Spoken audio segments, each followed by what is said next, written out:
My mom's hometown is in North Carolina, and when I went to the school there, I was growing out my hair for Locks of Love, and it was already a little bit longer than most boys.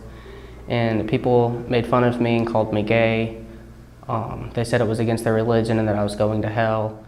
After a while, when the criticism kept hitting rough, I didn't know what else to do because I had already been to the guidance counselor, I'd been to teachers. I talked to my mom about it and she didn't really know what to do. The office wouldn't do anything about it, so I decided that the only way that I could vent my frustration was to make fun of other kids. I would draw fake cartoon pictures, like really ugly fake cartoon pictures, and say it looked like them. I know I called one of them football head and booger brain, booger breath. They reported me to the guidance counselor, and I remember that day. She called me in there when I was in the middle of English class. And I walked down there and I was really nervous because, you know, when you get called into the office, it's about some big stuff. And I went to the guidance counselor, and one of the people that I had bullied was sitting in there and he was crying.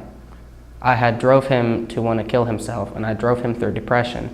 And when we were done talking about it with the guidance counselor, I was in the hallway with him and we were walking back, and I apologized to him and stuff like that. And then within the few months that we had left at the school, I was talking to him, and then the next year we were really close and we were best friends.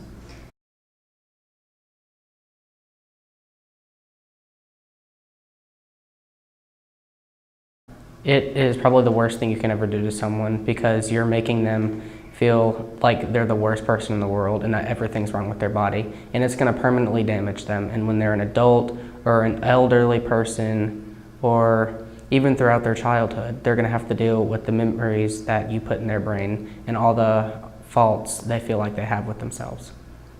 I realized how much of a jerk I was being. I realized I was hurting people the same way people hurt me, and instead of making them feel like crap, I wanted them to be happy, and I wanted them to smile more and move on and be positive. And together, I think with the people I bullied after we became friends, we decided we wanted to help each other, and we found ways to deal with that.